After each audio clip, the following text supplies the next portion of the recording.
नमस्कार दर्शकों, स्वागत है आप सभी का राष्ट्र प्रथम में। मैं हूं आपके साथ मानसी जैन। आइए देखते हैं इस वक्त की फटाफट खबरें।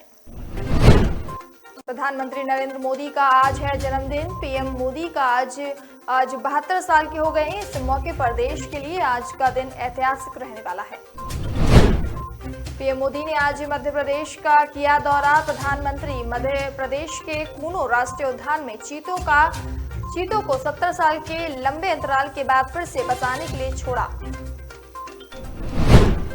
चीते नामीबिया से भारत लाए गए हैं पीएम मोदी। इसके बाद मध्य प्रदेश के श्योपुर जिले के करहल में स्वयं सहायता समूह के एक सम्मेलन में भी हिस्सा लिया और संबोधित भी किया।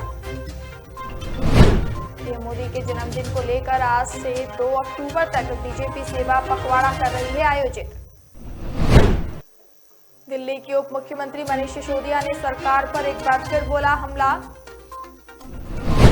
उन्होंने एक ट्वीट में कहा कि पहले इन्होंने सत्येंद्र जैन को किया गिरफ्तार, लेकिन कोर्ट में उनके खिलाफ कोई सबूत नहीं मिले। इन्होंने मेरे घर पर रेड डाली, कुछ नहीं मिला। फिर कैलाश गहलोत के खिलाफ एक फर्जी जांच शुरू की और अब अमानतुल्लाह खान को किया गिरफ्तार। आम आदमी पार्टी के हर एक नेता को तोड़ने के लिए ऑपरेशन लोटस है जारी। सिसोदिया ने कहा कि एक ट्वीट के रिट्वीट करते हुए ये बात कही है। प्रधानमंत्री नरेंद्र मोदी ने शंघाई सहयोग संगठन शिखर सम्मेलन से इतर ईरानी राष्ट्रपति इब्राहिम रईसी से की मुलाकात। दोनों नेताओं ने द्विपक्षीय और आपसी हितों के मुद्दों पर चर्चा की। दोनों नेता 22वें SCO शिखर सम्मेलन में भाग लेने के लिए उज्बेकिस्तान के एक ऐतिहासिक शहर समरकंद हुई। विदेश मंत्रालय के प्रवक्ता अरिदमन ने ट्वीट कर कहा, प्रधानमंत्री नरेंद्र मोदी और ईरान के राष्ट्रपति इब्राहिम रईसी के बीच पहली बैठक उपयोगी रही। बागची ने आगे बताया कि दोनों नेताओं ने व्यापक द्विपक्षीय संबंधों पर चर्चा की और चाबहार बंदरगाह के विकास में हुई प्रगति की भी समीक्षा की।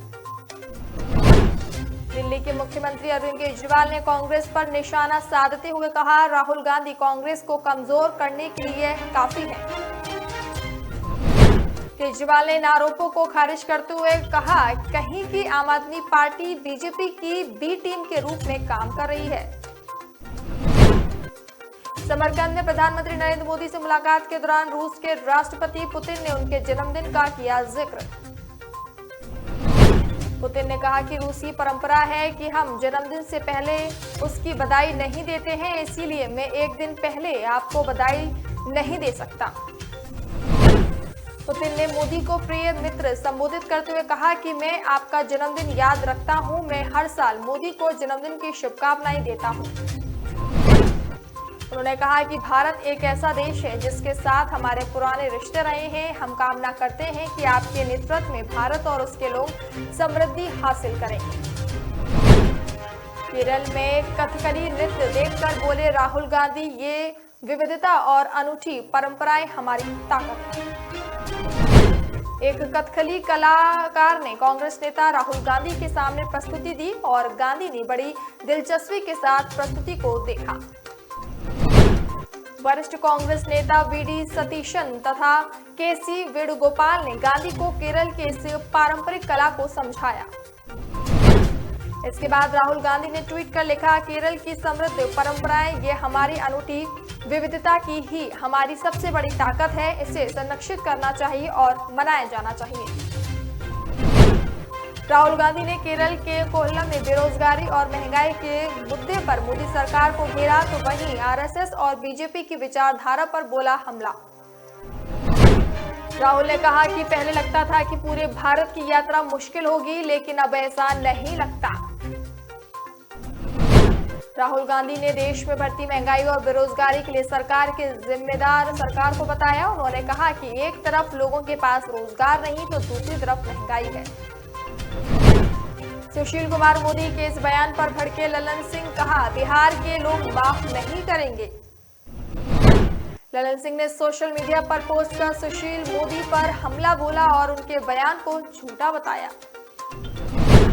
ललन सिंह ने सुशील कुमार मोदी को टैग करते हुए लिखा, वो बोल रहे हैं झूठ।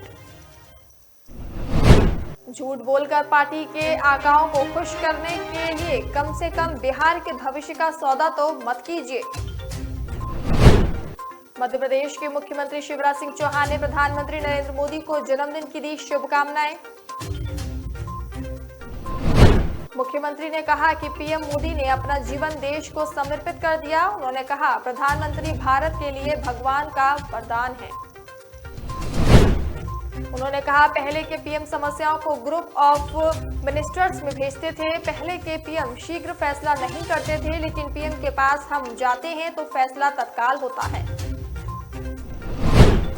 सीएम ने ट्वीट किया, देश के नवनिर्माण में प्राण प्रण से जुटे मां भारती के यशस्वी पुत्र माननीय प्रधानमंत्री नरेंद्र मोदी को जन्मदिन की आत्मीय बधाई।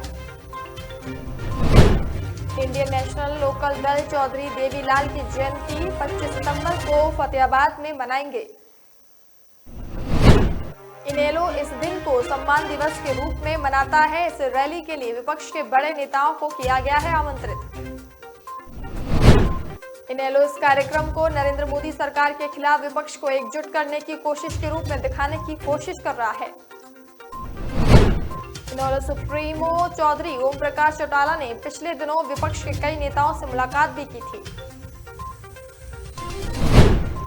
महाराष्ट्र में लंपी वायरस को लेकर शिंदे सरकार का फैसला, पशुओं के इलाज का उठाएगी पूरा खर्चा। सभी जिलों को लंपी वायरस के इलाज के लिए आवश्यक दवाएं भी देंगी। हालांकि इससे पहले ही महाराष्ट्र सरकार ने लंपी वायरस से निपटने के लिए राज्य स्तरीय टास्क फोर्स का किया है गठन। इस 12 सदस्यीय टास्क फोर्स का नेतृत्व पुणे के पशुपालन आयुक्त करेंगे। महाराष्ट्र में पशु में फैल रहे लंपी वायरस को देखते हुए नांदेड़ जिला प्रशासन ने पशु बाजार पर लगा दी है रोक। पशुपालन विभाग ने जानकारी देते हुए बताया कि महाराष्ट्र में 43 पशुओं की लंपी वायरस की चपेट में आने से हुई है मौत। नामीबिया से भारत चीते लाए जाने पर सामने आया सीएम भूपेश बघेल का बयान। सीएम भूपेश बघेल ने कहा कि ये अच्छी बात है कि लोग चीतों को देख पाएंगे। सीएम भूपेश बघेल ने कहा कि चीतों को लाया जा रहा है। सीएम ने कहा, मुझे उम्मीद है कि वे यहाँ जीवित रहेंगे और अच्छा है कि लोग चीतों को देख पाएंगे। मध्य प्रदेश में पॉजिटिविटी मरीजों की संख्या घटकर 192 रह गई। वहीं मध्य प्रदेश में लगातार कोरोना वायरस के मरीजों की संख्या घटी रह गई है। पिछले 24 घंटे में यहां 29 कोरोना के नए मरीज आए हैं सामने। मध्य प्रदेश के अधिकांश जिलों में काफी कम मरीज बचे हैं। राजधानी भोपाल में 70 और इंदौर में 38 मरीज हैं मौजूद। देश के कई राज्यों में बारिश और बाढ़ से जनजीवन हुआ अस्त व्यस्त। मध्य प्रदेश और उत्तर प्रदेश के कई हिस्सों में बारिश की संभावना जताई गई। प्रधानमंत्री नरेंद्र मोदी के जन्मदिन पर यूपी के CM Yogi Adityanath, deputy CM Keshav Prasad Maurya और डिप्टी सीएम ब्रजेश पाठक ने जन्मदिन की दी शुभकामनाएं। सीएम योगी ने पीएम नरेंद्र मोदी को जन्मदिन की बधाई देते हुए किया ट्वीट, लिखा, एक भारत श्रेष्ठ भारत के शिल्पी, अंत्योदय हेतु राष्ट्र आराधना में सतत रत यशस्वी प्रधानमंत्री नरेंद्र मोदी को जन्मदिन की हार्दिक बधाई। मुख्तार अंसारी के दोनों बेटों सदर विधायक अब्बास अंसारी और उमर अंसारी के खिलाफ आचार संहिता का उल्लंघन करने के एक मामले में वारंट किया गया जारी। दोनों पर विधानसभा चुनाव में भाषण के दौरान अधिकारियों के लिए आपत्तिजनक शब्द का इस्तेमाल कर आचार संहिता का उल्लंघन करने का है आरोप। मऊ जिले के एमपी एमएलए कोर्ट ने ये वारंट किया है जारी। एसीजीएम श्वेता चौधरी ने वारंट जारी करते हुए मामले की सुनवाई की तारीख 28 सितंबर तय की। उत्तर प्रदेश के मुख्यमंत्री योगी आदित्यनाथ ने भारतीय प्रशासनिक सेवा से हाल ही में सेवानिवृत्त हुए अवनीश कुमार अवस्थी पर एक बार फिर जताया भरोसा। उन्हें बड़ी जिम्मेदारी सौंपी गई। अवनीश अवस्थी को मुख्यमंत्री योगी आदित्यनाथ का सलाहकार बनाया गया। उत्तर प्रदेश के मऊ जिले में सुलहदेव भारतीय समाज पार्टी में इस्तीफे का दौर हुआ चालू। यहां ओपी राजभर से नाराज 35 पदाधिकारियों ने पार्टी से दिया इस्तीफा। प्रदेश उपाध्यक्ष संगीता राजभर, प्रदेश महासचिव लालजी वर्मा, पूर्व जिला अध्यक्ष सोनू राजभर सहित कई बड़े नेताओं ने पार्टी छोड़ दी है। मऊ में महापंचायत बुलाकर भारतीय सुलहदेव समाज पार्टी के कार्यकर्ताओं ने नई पार्टी का गठन का ऐलान किया। उन्होंने इसका नाम सुलहदेव स्वाभिमान पार्टी रखा है। इस पार्टी की शुरुआत नवरात्रि के दिन की जाएगी। फिलहाल केवल पार्टी के नाम की घोषणा कर दी गई है। इस महापंचायत में सुलहदेव भारतीय समाज पार्टी के राष्ट्रीय उपाध्यक्ष महेंद्र राजभर के समर्थन में भारी संख्या कार्यकर्ताओं की भीड़ भी जुटी। फिलहाल इस फटाफट खबर में इतना ही। अब मुझे दीजिए इजाजत। नमस्कार।